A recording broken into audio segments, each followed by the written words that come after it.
est grâce, tout est grâce. Shalom chez vous, shalom, shalom. Bienvenue dans le 3e numéro de Chronique de grâce.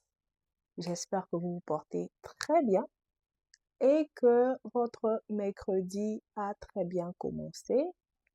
Moi, je me porte à merveille, Dieu me fait grâce et je suis la sœur Patricia.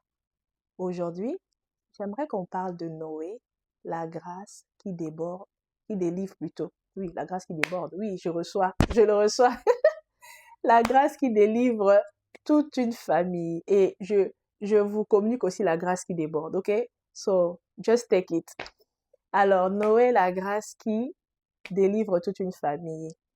Nous sommes dans Genèse 5 au verset 29 où la Bible nous annonce la naissance de Noé. Et la Bible nous annonce la naissance de Noé avec des paroles de consolation, des paroles très prophétiques. Elle dit, et celui-ci nous consolera de nos fatigues et du travail pénible de nos mains provenant de la terre que Dieu a maudite.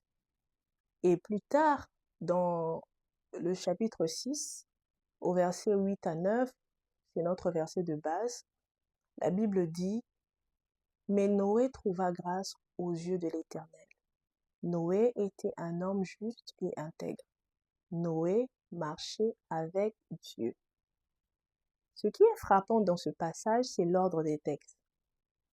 Avant même de parler des qualités de Noé, la Bible dit qu'il trouva grâce. Ce qui montre que la grâce précède les œuvres. Ce n'est pas sa justice qui lui a valu le fait d'être intègre et le fait d'être obéissant à Dieu ou d'être juste.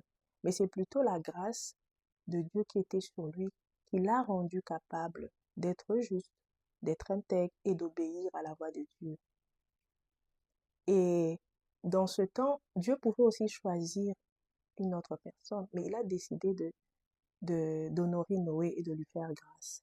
On verra plus tard dans nos prochaines émissions de Chronique de grâce comment Dieu a choisi Rahab, la prostituée, au milieu d'une génération perverse, au milieu de plusieurs choses qui régnaient dans ce temps-là, comme dans le temps de Noé. Mais Rahab était une prostituée, donc on parlera de ça dans nos prochaines émissions. Et Noé ne s'est pas limité à recevoir la grâce de Dieu et puis à s'asseoir paisiblement. Qu'est-ce qu'il a fait? Il a répondu à cette grâce par la foi et par l'obéissance. Il a décidé de croire en ce que Dieu lui demandé de faire. Il a exécuté en obéissant, il a construit l'arche et il a averti sa génération. Bien-aimé, Dieu, le plus souvent, met sa grâce à notre disposition. Mais encore faudrait-il saisir cette grâce, l'honorer et l'obéir.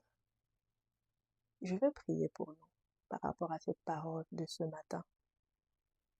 Éternel des armées, je te dis merci pour ta parole de ce matin. Je te bénis, je te rends des actions de grâce parce que tu es bon, parce que tu es fidèle.